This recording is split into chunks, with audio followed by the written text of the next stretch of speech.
काय चर्चा केली, काय बोलतो त्यांना? त्यांनी मनोज पाटलाला मी सांगितलं की स्वतः तब्येतीची काळजी घ्या आणि तब्येतीची काळजी घ्या, आम्हाला आपली गरज आहे आणि ही विनंती मी त्यांना केली.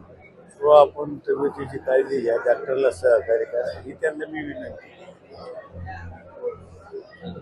असं होतं की तुम्ही पालकमंत्री अजूनही आहात, खासदार आहात सरकारचे, तर सरकारकडून काही तुमच्याबरोबर बोलणं झालंय, काही बोलणार आहात? सरकार सकारात्मक आहे आणि निश्चितच त्याच्यामध्ये मार्ग निघेल, मला सुद्धा खात्री आहे. आणि मी बी आज संध्याकाळी आणखीन शिंदे साहेबांशी संध्याकाळी मी बोलत आणि जितकं काही आपल्याला लवकर याच्यातून तोडगा काढता येईल, मार्ग काढता येईल, तितकं काढण्यासाठी शिंदे साहेबांना आम्ही विनंती करून मार्ग काढण्याचा प्रयत्न.